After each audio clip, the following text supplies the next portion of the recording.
Fat ass mole. Fat face mole. You better rack off your mole. Dumb mole.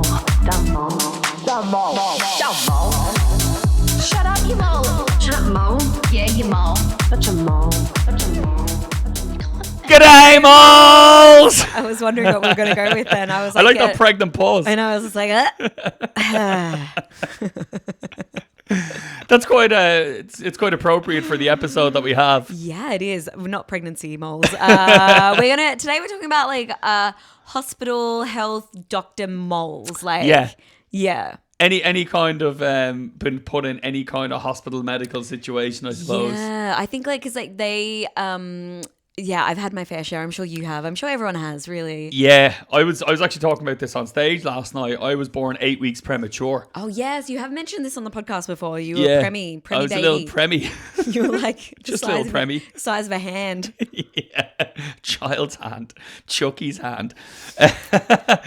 So yeah, like there's no superpowers with it, just a weakened immune system. Oh yeah, true. I had a collapsed lung as well. So remember when I was a kid, I always had this like little dent until I was maybe like 12 or 13. Is that why you've had pneumonia the last like? Yeah, I can like I have to keep on top of it with the old health so I don't get get sick and stuff like that. Yeah, it's kind of like thing. I was pretty good as a child. I never really had like most of my sickness or illnesses were inflicted by my brother on me and vice versa. Oh, like physical injuries. Physical injuries, which is kind of it. But I think hospitals and doctors, I think also as well, like I've been living abroad for 10 years, so medical systems in different countries are always an interesting experience. Where's the best and worst you've encountered in which countries? Well, I mean, the best was just recently in India. I had food poisoning. Thank you, my boyfriend, for that one. And doesn't realize I have a white I stomach. can't believe there was food poisoning in India. What's next?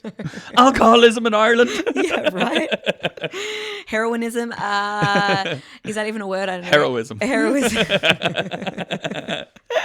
So the best actually, recently I just went to India and I had obviously, and like they obviously deal with this a lot, like, and I never feel bad getting food poisoning in India or like any kind of sickness, because like I have a few like Indian friends from India, live in India, and they get it really bad as well sometimes. Wow. So like my friend was like on a drip in Bangalore recently because she had something like some bad food or whatever. That's one hell of a samosa. No, I think it's the water. It's always the water. Yeah. It's always the fucking water. I got in Mexico before and they call it Montezuma's revenge. Oh, wow. Yeah, forgetting, for the Spanish colonizing them. Yeah, true. No, I think like the best one, I just was recently in India and I had food poisoning and I went to the hospital and I saw a gastroenterologist, not even a GP, a gastroenterologist. And Gary. Yeah, gastro. I don't know what Gary is in. G'day, Gary. No, in Indian, like Gary Jeev. If you don't know, I definitely gastroenterologist. Hang on, is there like Indian equivalents, like no, like in not like in like in Latin America, Peter is Pedro. Yeah, or, In like Italy, Pietro. No, like in no, India's very different. Like they always have beautiful like names. Like you'll ask someone like because you like it's normal there to ask what your name means. Oh, really? And it's always something like poetic. Like I met a woman at the airport. I was like, oh, what does your name mean? And she's like, oh, it's the first smell of fresh flower. And I was like, oh, that's specific. Okay. She's like, what does your name mean? I don't know, Elena. Like. Danny Boy? That that song. That song Americans always sing at Irish people that's insufferable? Yeah. That. But to be fair, you do have the most Irish name, but that's your fault. It sounds like someone AI'd an Irish pub name. Yeah. Like Danny O'Brien. Come on down to Danny O'Brien's. Come on down to Danny O'Brien.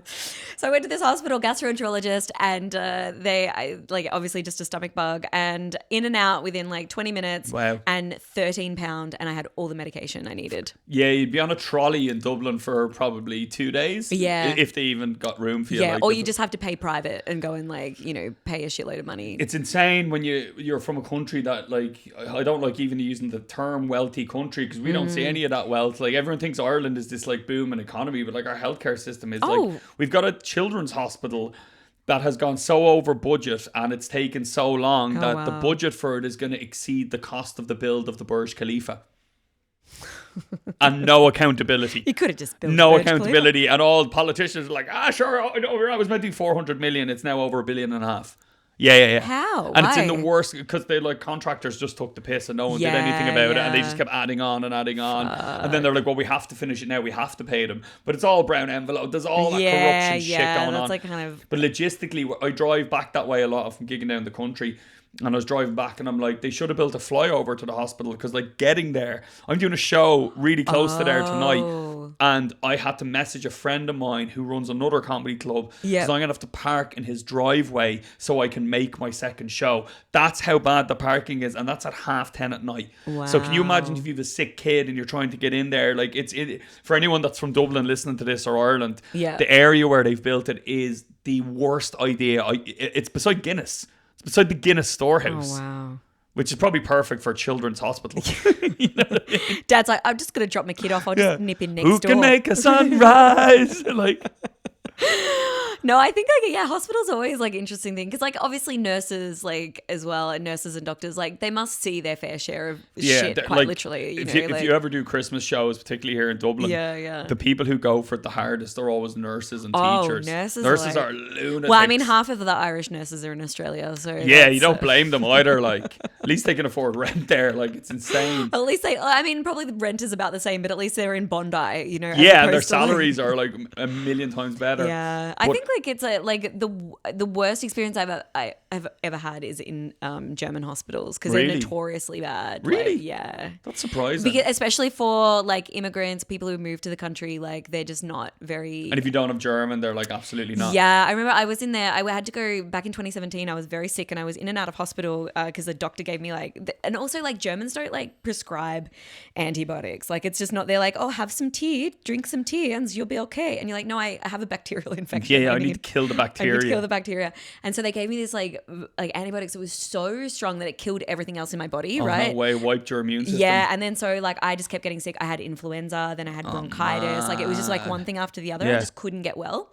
And so I kept having, and then I had an UTI. I went back into a hospital and I'm like lying there in like emergency and they put me on a drip and then like the doctor comes up and she's like E.T. Yeah.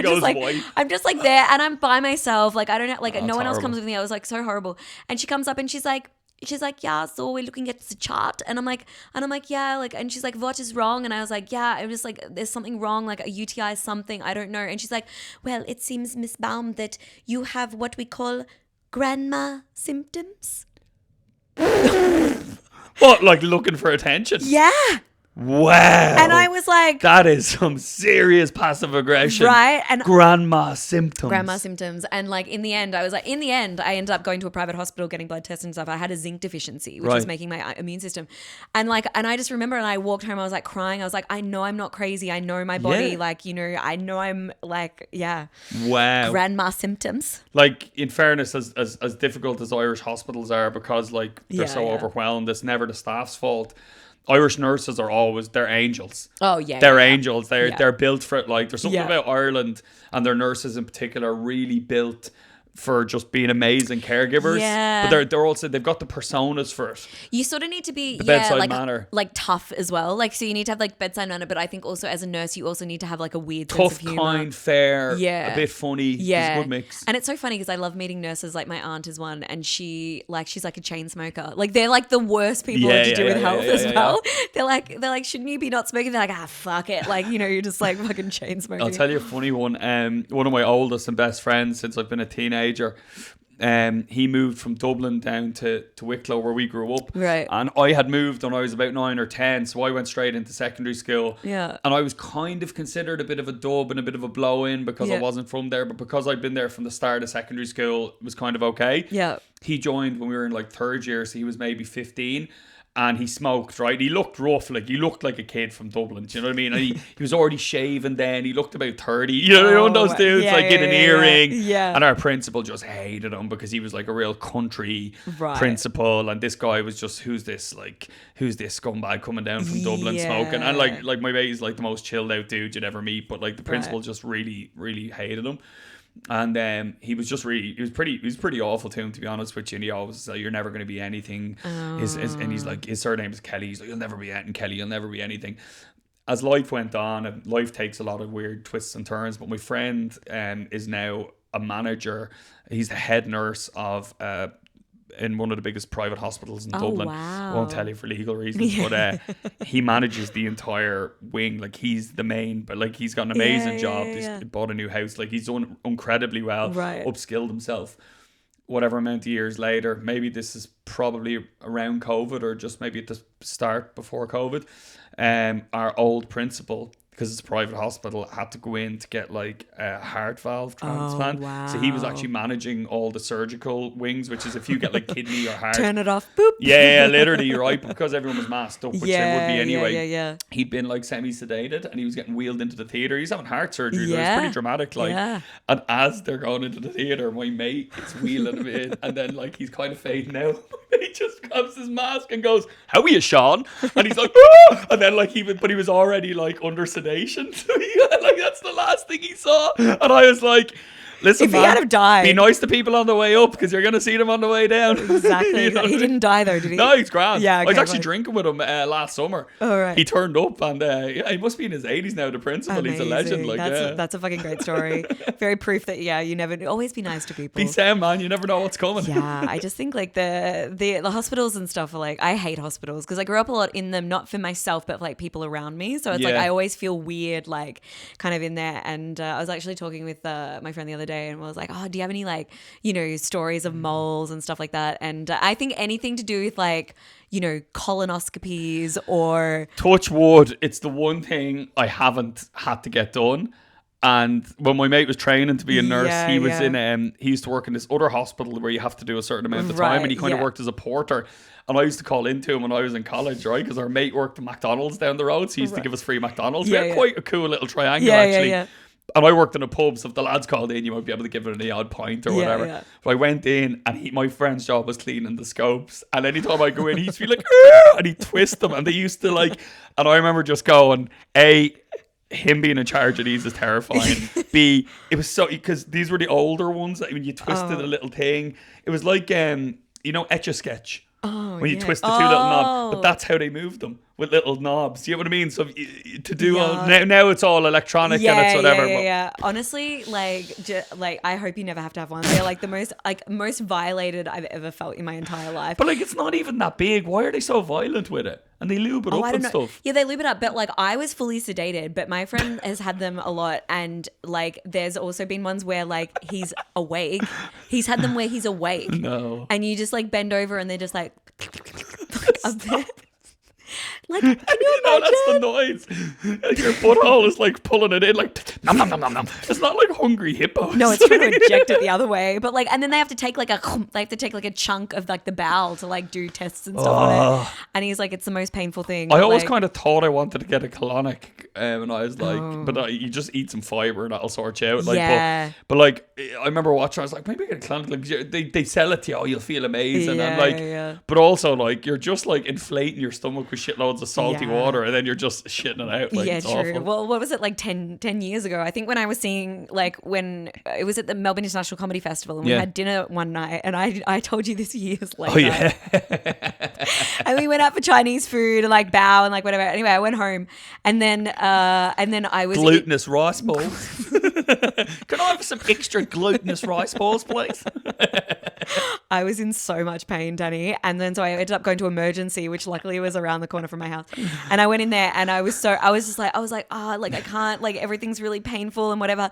And the doctor was like, this is fucking Aussie doctors for you. He's like, you've got what we call a poo baby, right? And I was like, what the fuck? And he's like, you're pregnant. Oh yeah, he said it like this. He's like, you're pregnant. I was like, what? He's like, with a poo baby. And I was like, okay, well, how do I get rid of said poo baby, right? And he like hands me the bunch of like hospital grade laxatives. And he goes, if you can't pass it naturally, we have to go in for a C-section. Oh my god! So what, they go in and just grab it? No, I think they have to like fully cut.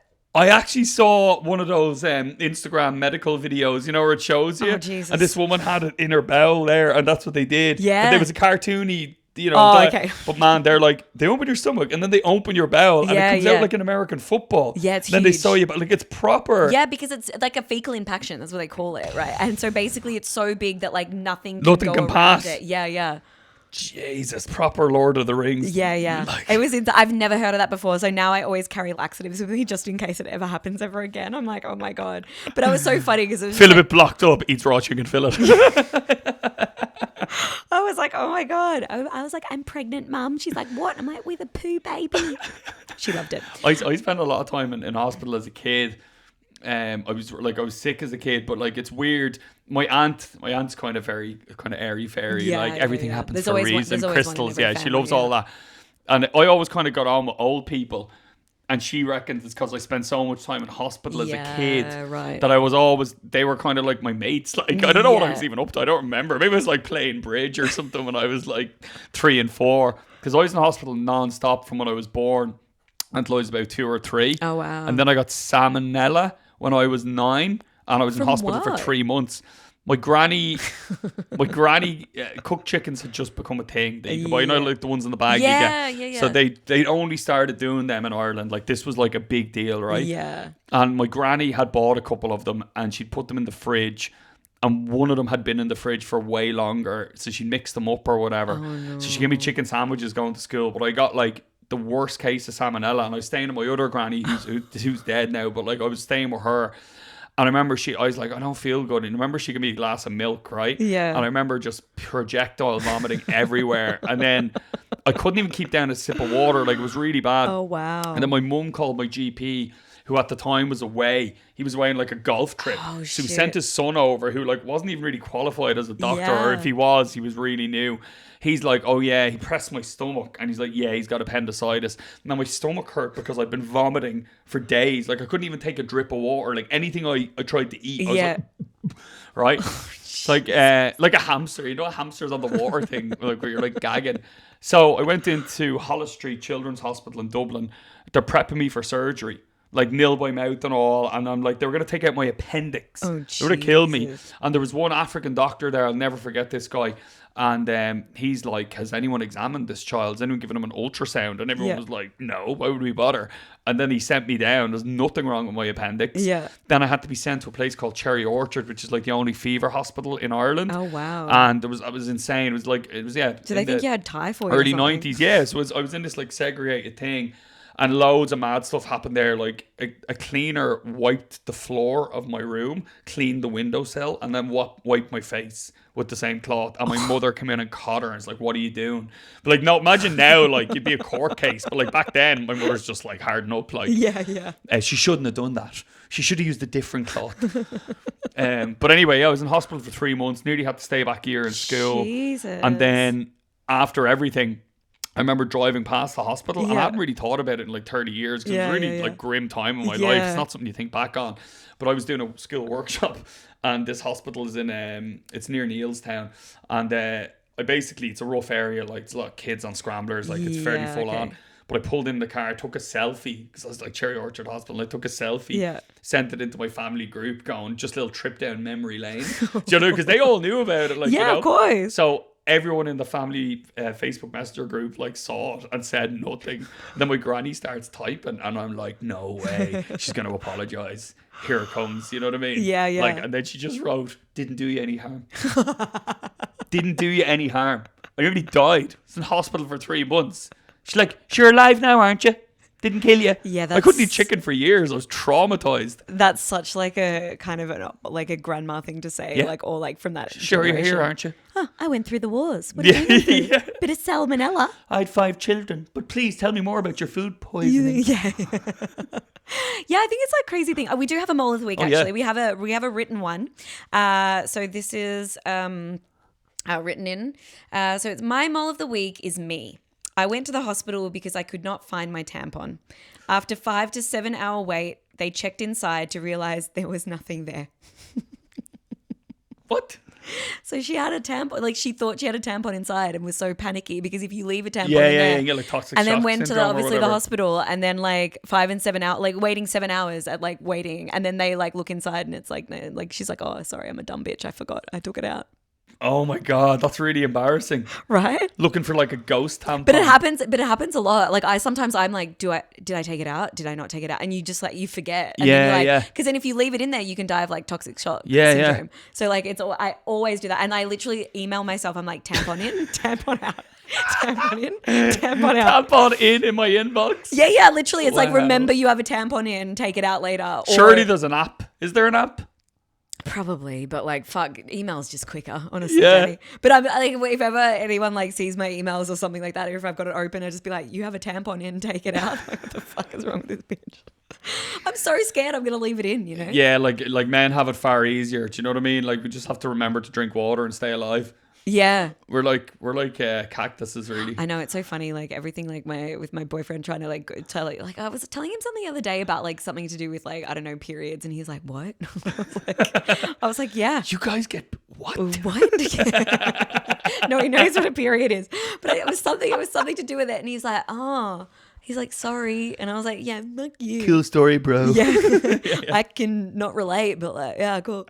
No, I think like, yeah, it's always, I've had a few like places around the world that I've had to see doctors. And because when you're traveling all the time, it's always like, there's always some, like, you know, like I've had to do stuff in like the US. Like US is very difficult to like, I would get nervous. I would be terrified to have anything in the US. Like a friend of mine had to get an ambulance once because she kind of fell over when she was drunk, and it was $5,500 for the ambulance to the hospital. Like there's some things I just can't get my head around in this world, and American healthcare is one of them. It's just crazy. Like it's like, you know, people are in debt for the rest of their life because they're on diabetes medication or whatever it may be, and it's like even like cartels, money launderers, or like loan sharks don't put the level of interest like a lot of those drugs they make here in Ireland, like they make them Pfizer, they cost cents to make, and then they're like, yeah, that's 800 quid a month. I'm like, fuck off. Cocaine has stayed the same price since the 80s. Do you know what I mean? No inflation. Drug dealers exactly. Yeah, but they're just a different kind of drug dealer. But if those drug dealers are being sounder, you're doing something wrong. Well, that's it. It's like the worst thing. And even like the cost of having a child in the US is insane. Awful. It was $250,000 or something. Yeah. I think I saw one woman and she like broke it down. She's like, this, like the hospital room epidural alone was $3,000 or something. Yeah, and like the hospital room was something like, I don't know, $15,000 or something like that for like the hospital room, and that's without any complications. So if anything goes wrong, but lucky her insurance paid for that. And I'm like, that's a crazy. Scam. Yeah, like, that's a complete scam. Like Complete that's scam. like something you'd hear of a new country. It's like you're playing a game of Monopoly or something like that, and you're just hyperinflating everything. It's like this thing where board game with no rules. When was I there last year? And I'm like, every time I go to the US, I'm even more nervous about getting sick or anything happening. Like, because I'm just like, even though I have I have insurance, like travel insurance. But then how are you getting the money back? And then they won't give it to you. Like my friend fell down an escalator and like hurt her wrist in Vegas, and the ambulance came and they like demanded she pay up front, and then she would have to get that money. And it was like $4,000 or something. Man. And she had to pay it and then got the money back from her insurance. But like, if you don't even the stress of that in between bit when you're waiting. Yeah. Like, especially with, like, we're self-employed, like we're always waiting on people to pay us. Like, you're constantly in limbo.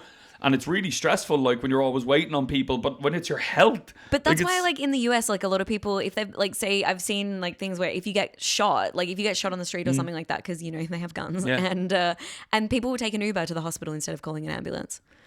Like, there's loads of medical tourism. It's ironic with everything that's going on in America, because every single day there's like hundreds of Americans who walk over the border at San Diego into Mexico to get dental treatment. Yeah, they walk. Yeah, they literally walk through border. They park up at the car park and they walk through because the dentist is like 100th of the price of just getting like their teeth checked or whatever, or getting a filling or whatever. Make America great again. Yep. It's crazy. No, I think like, I don't know, like I've dealt with like a lot of, have you dealt with like any like hospitals or doctors in other countries, like around the world? They've been all right. I actually did a runner from a hospital in Greece. I didn't have to pay a bill or anything because we're in the EU. It was the E111 form, so you're covered under whatever. Yeah. And I think I was like 18, 19. I think I was just drinking too much, but I was getting really bad reflux. But because I'd had scarring on my lungs from when I was a kid. Right. They thought like my lungs were banjaxed, or I'd had like something wrong with my heart or whatever. And they were like, oh, we need to keep you in. And I was like, I'm not staying here. Like, I was working, like, getting people into a bar, like, having a crack. And I was like, this is shit. And it was, like, really grim. Yeah. And I was just sitting there. I didn't want to tell my mum because she would have freaked out. Yeah. So then I was like, I feel all right. Like, it was just, like, really bad heartburn. But if I hadn't have told them about my heart, they wouldn't have checked. Yeah. So my mate came in and I'm like, listen, I need to go. And they're like, well, and they're like, well, we can't stop you, but like, we highly recommend. So I basically just got on the back of a moped with my mate. Then we went to McDonald's and then he brought me back to Ipsos. I love like Greek doctors. I went to Cyprus. That was a couple of years ago, and I had food poisoning as well. Seems to be a theme here, Wow. Danny. It says I have a very delicate stomach, and I went to this doctor. I needed to get some kind of antibiotics because it was like bad, and he's like, no, you just have a Coca-Cola. He literally prescribed Coca-Cola. I'm like, this is the most Greek like doctor. Coca-Cola, by the way, does sort you out. It does kill does, stuff because it kills everything. Like they used to use Coca-Cola to take blood off the motorways. Oh yeah. Yeah, because right. but like it is hectic, but it's also. See, it works both ways as well, like, because, like, they're like, oh, it's really bad for you. Yeah, I'm like, but it's also bad for the shit that's fucking you up. Yeah, true. It's like little mini chemo for your stomach, like, do you know what I mean? Like, I mean, I wonder what it was like when it actually had cocaine in it. Like, oh, man, I'd 100% try that. oh, yeah. Imagine how good that'd I'm be. sure someone makes it. I'm sure someone in, like, Yeah. fucking Colombia. And is also, like, they're like, you know what I mean? Like, Coke's great for a hangover. Imagine old Coke. oh, yeah. Like, You just keep going. Yeah. Jesus. Don't sleep. I don't know. I'm trying to think of like I don't think that anywhere in Asia that I've really been that's been like, you sometimes hear about like horror stories of people. Yeah, like I went into one in Central America, but like you can get everything over the counter. And Yeah. actually, I got mosquito bites, and they're getting better. But sometimes I used to get a really bad allergic reaction when I was in Mexico, right? And I just went in to get some antihistamines, and then I'm like, I'll always like look up the word on like translate, and they'll be like, "Hola." Tienes, antihistamino. Antihistamino. And then I say it to myself, and I'm like, and I say it like over and over and over, and I'm like, hola. And then I usually forget, and then I'm like, ah. You just switched to English. Yeah, she gave me the antihistamines, right? And then it was fine, or like whatever. Yeah. Then, they were like whatever, like $1. Then she slides this business card over to me, and I look down, and it's like Cialis, Valium, steroids, like anything that you want over the counter. Oh, wow. And I was like, and then had a sign, we ship to the US. So you could buy a load of Valium or whatever. And if you didn't want to bring it through, yeah, you could send it back to like the US or whatever. Oh, wow. And it was like proper. And I'm like, I'm pretty sure you shouldn't be selling this amount of prescription drugs over. Like, so you could buy like 40 Valium, 80 Valium. You could do whatever you wanted. Like, I mean, that's the kind of good thing about like, countries like that where you can just like, there's not it always red tape. blew my mind as well. I wonder, like, you've gigged a couple of times in Bangkok as well, haven't you? Yeah, I went to a clinic once. Oh yeah, I had to get a COVID test, and it ended up being like an HIV clinic or something like this. It was like Do both. I was like, it was so much fun. They had the best music. It was like decked out. Like I was like, oh, this is like vibe. It was funny. I did shows. Bangkok always blew my mind, right? Particularly if you go near Koh San Road or anywhere that's really touristy. Yeah, and they're like openly really pushing like Cialis and Viagra, and I'm like, you've got a huge contingent of really overweight expats who are over 65, and you're giving them like Viagra, and I'm like, how many heart attacks happen? Yeah. Do you get what I mean? Yeah. Because if they're drinking and they're, they're partying and they're doing whatever. Still thinking that like they're 30 again. In their 30, and then they meet the ladies, and then they want to, or boys or whatever. Lady boys or whatever. Exactly. Yeah, yeah. And they take a little bluey to get them going. Like that's. Have you ever taken Viagra? Once when I was 18. Right, yeah. I think a lot of guys do it at like that age. It was a huge mistake. It was a huge mistake. Because you don't feel like aroused. It doesn't go away then forever. Yeah. You're like, well, this is my life now. You're just like Pinocchio. and it hurts. Like it just stays like, and then there's nothing you can do. You're just banging off cupboards and stuff. And like, there's no joy in it. It's just horrible. It's just like, I don't know. I'm so glad I don't have a penis. Like, because I would like... Me too. No, I don't think I've had any like. Oh, I had a really bad experience in well, not bad experience, but funny experience in Berlin. Again, German doctors. Like and a lot of people have like issues with German doctors. It's like a thing. Okay. And with expats. But I went to a clinic because I needed it. So I obviously from Australia need to get your moles checked because. Oh yeah. Yeah. We used to get that. I worked on a building site there. It was mandatory. Yeah. They go in with like, you have to. You're out in the sun all day in like 45-degree heat. Just another concrete. fucking mole. Yeah. Like the actual mole. And and so like every year I still get it done. But if I'm obviously abroad or whatever, like I'm not in Australia. I don't get it done there. And so I went to this one in, I found this dermatologist. I have, one I was like worried about. So I had to get like a next day appointment. And I go down to this like area of Berlin, which is like Kudamm, which is very fancy. It's all where like the injectable clinics and all this kind of stuff. Okay. Yeah. And who are dermatologists. Cosmetic surgery. Yeah. So like dermatologists, but also basically they just do Botox, right? Right. Yeah. So I went into this one and there's this like old German doctor there and I sit in there and I was like, yeah, I'm here for like, to check my moles. And he's like, okay. He's like, get undressed. And I'm like, oh, okay. Like it's so weird. Like if you have your moles checked, you sort of have to get down into like your underwear because they need to check your entire body, like fully like everywhere. And so I'm just, I need to look through the looking glass. Yeah, but he didn't even leave the room. He's like, yeah, okay, take off your clothes. And I'm like, Germans and nakedity go hand in hand. Yeah, I know, but it was just so weird. It's just like, anyway, so I got like undressed and like fine. And then, so everything was fine. And then he looks at me and then I noticed that he's also a Botox doctor. Like he has all these books like Botox, like everything. Yeah. And I was like, oh, Botox for dummies. I can't believe it's not Botox. Yeah. And so I look at him and I was like, oh, he's like, is there anything I can help you with? And I was like, oh, do you do Botox? Because I'm like I'm at that point in my like 37. I'm kind of interested. I'm like, do I get it? Do I not? You want to dabble? Like, yeah. But I'm like, oh, I don't know. Like I like having a face that hasn't been touched like that. But also I'm like, yeah. But also like I wouldn't bother. But like it's like you need your expressions for your comedy. Exactly. People need to see your face move. If you're like, guys, I was so pissed off. But I do. Sometimes you do see a comic. There is some female comics that do have like a shitload of filler, and like their face doesn't move, and you're like, oh, okay. And I'm not that comic. Like I'm not a straight faced like kind of deadpan. But I go in there and I was like, oh, do you do Botox? And he's like, and then he finally like lit up. The whole day he was just like, and then I was like, do you Botox? And he's like, yes. And I was like, okay. I've been waiting for you to ask this question for and then half an hour. then he just studies my face, and he has like a piece of paper with like a a face on it, a blank face, and then he's like fucking sketching the Mona Lisa. He's like yeah this, okay yeah and he's like, Elena, you have a very sad face. I was like, I'm a fucking comedian. Like, what the fuck? I know, like, you don't, like, you know what I mean? Yeah. I was like, okay, that doesn't make sense. What does he say to people who do? I know, right? Or you have a tragic face. We have a tragic face. You have a horrendous face. And then he was like, yeah. And I was like, but I'm a comedian. Like, it can't be, too frozen. And he's like, yeah, okay. So. And he's like, yeah, so we're just, and here. And I was like, oh, okay, let me think about it. And then I was like, oh, and how much will it be? And he just walks past me as he walks out and he's like, 350 euro. I was like, what a cunt. But I remember when I was in there. Snake oil salesman. Yeah, like just 350 euro. And I saw on the bookshelf was a photo of Matt Damon, right? And it was like, dear Dr. Ritman. Wait, does Matt Damon's tux? Yeah, and he was like, thank you so much for all your help or something like that. Love Matt Damon. And I was like, okay. And I was like, Matt Damon's face looks terrible. And I was like, then I was like, you know what? I'm not going like this. Did he give you the regular meds?